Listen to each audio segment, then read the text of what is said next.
श्री कृष्ण की ये दो कहानियाँ आपकी सारी चिंताएं दूर कर देंगी। महाभारत काल की बात है। एक बार कृष्ण और बलराम किसी जंगल से गुजर रहे थे। चलते चलते काफ़ी समय बीत गया और अब सूरज भी लगभग डूबने ही वाला था।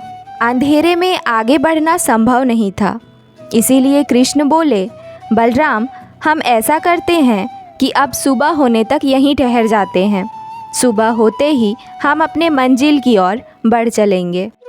बलराम बोले, पर इस घने जंगल में हमें खतरा हो सकता है। यहाँ सोना उचित नहीं होगा। हमें जाग कर ही रात बितानी होगी। अच्छा, हम ऐसा करते हैं कि पहले मैं सोता हूँ और तब तक तुम पहरा देते रहो, और फिर जैसे ही तुम्हें नींद आए तुम मुझे जगा देना, तब मैं पहरा दूंगा और तुम सो जाना। कृष्ण ने सुझाव दिया। बलराम तैयार हो गए। कुछ ही पलों में कृष्ण गहरी नींद में चले गए और तभी बलराम को एक भयानक आकृति उनकी ओर आती दिखी। वो कोई राक्षस था। राक्षस उन्हें देखते ही जोर से चीखा और बलराम बुरी तरह डर गए। इस घटना का एक विचित्र असर हुआ।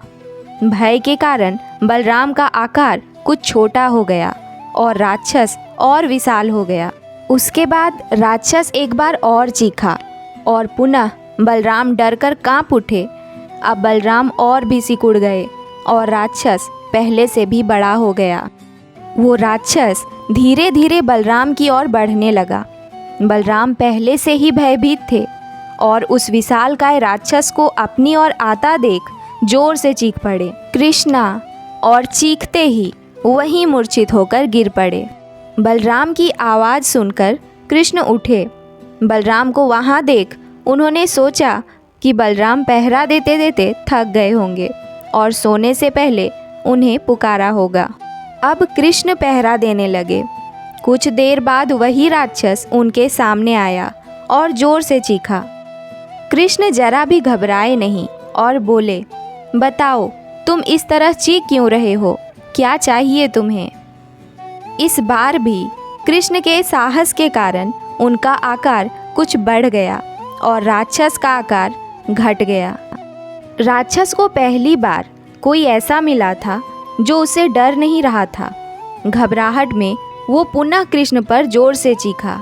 इस बार भी कृष्ण नहीं डरे और उनका आकार और भी बड़ा हो गया, जबकि राक्षस पहले से भी छोटा हो गया। एक आखिरी प्रयास में राक्षस पूरी ताकत से चीखा, पर कृष्ण मुस्कुरा उठे और फिर से बोले, बताओ तो क्या चाहिए तुम्हें? फिर क्या था, राक्षस सिकुड़कर बिल्कुल छोटा हो गया और कृष्ण ने उसे हथेली में लेकर अपनी धोती में बांध लिया और फिर कमर में खोस कर रख लिया। कुछ ही देर में सुबह हो गई। कृष्ण ने बलराम को उठाया और आगे बढ़ने के लिए कहा। वे धीरे धीरे आगे बढ़ने लगे। तभी बलराम उत्तेजित होते हुए बोले, पता है कल रात में क्या हुआ था? एक भयानक राक्षस हमें मारने आया था। रुको रुको, बलराम को बीच में ही टोकते हुए कृष्ण ने अपनी धोती में बंधा राक्षस निकाला और बलराम को दिखाते हुए बोला, कहीं तुम इसकी बात तो नहीं कर रहे हो? हाँ, ये वही है, पर कल जब मैंने इसे देखा था तो ये बहुत बड़ा था। ये इतना छोटा कैसे हो गया? बलराम आश्चर्यचकित होते हुए बोले।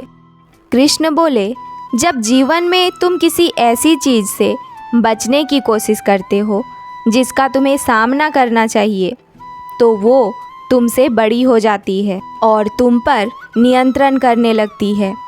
लेकिन जब तुम उस चीज़ का सामना करते हो जिसका सामना तुम्हें करना चाहिए, तो तुम उससे बड़े हो जाते हो और उसे नियंत्रित करने लगते हो। ये राक्षस दरअसल हमारी ज़िंदगी में आने वाली चुनौतियाँ हैं।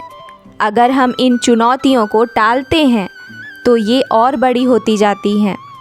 आखिर में ये हमें कंट्रोल करने लगती हैं। इसीलिए हमें इनका साहसपूर्वक सामना करना चाहिए ताकि हम उन पर काबू पा सकें।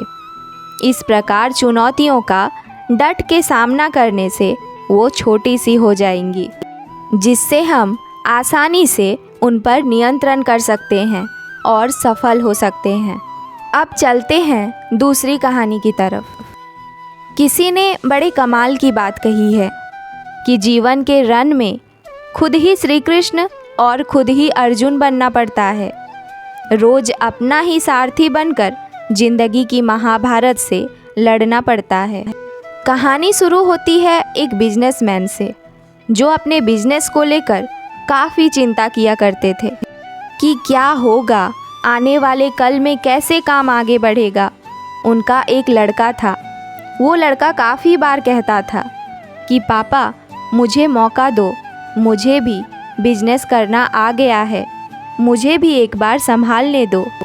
लेकिन वो व्यक्ति कभी मौका नहीं देता था अपने बच्चे को। एक दिन इस बिजनेसमैन को दिल का दौरा पड़ा।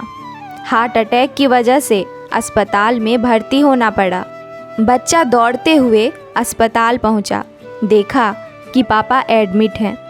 डॉक्टर्स ने कहा कि अब थोड़ा पहले से ठीक है, धीरे धीरे रिकवर हो जाएंगे। इस लड़के ने अपने दोस्त को कॉल किया कि भाई आ जा, मेरे पापा एडमिट हैं। और वो दोस्त आ गया।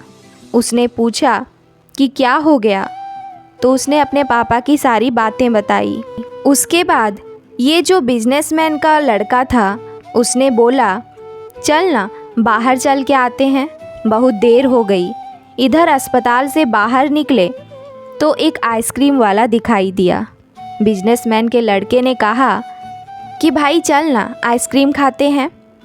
वो लड़का चौंक गया जो दोस्त था कि यार क्या पागलपन है, पता है ना क्या चल रहा है, तुम्हारे पापा अंदर भर्ती हैं और तुम यहाँ बाहर आइसक्रीम खरीद के खा रहे हो। उसके बाद वो आइसक्रीम खरीद के खाने लगा तो उसके दोस्त से रहा नहीं गया।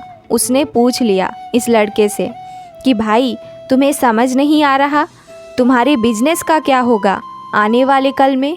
तेरे पापा एडमिट हो गए हैं, उनकी तबीयत ठीक नहीं है, दिल का दौरा पड़ा है, हार्ट अटैक हुआ है और तुम यहाँ आइसक्रीम खा रहे हो, मुझे समझ ही नहीं आ रहा। उसने जो बात कही वो ध्यान से सुनी। उसने कहा हाँ मुझे मालूम है कि मेरे पापा एडमिट हैं। मैं भगवान श्री कृष्ण का बहुत बड़ा भक्त हूँ और उनकी दो बातें हमेशा ज़िंदगी में याद रखता हूँ। पहली बात जो हम सबको मालूम है कि काम करना है, फल की चिंता नहीं करनी है। तो जो होगा देखा जाएगा, अपने काम पर फोकस करूँगा, बिजनेस भी अच्छा चलेगा।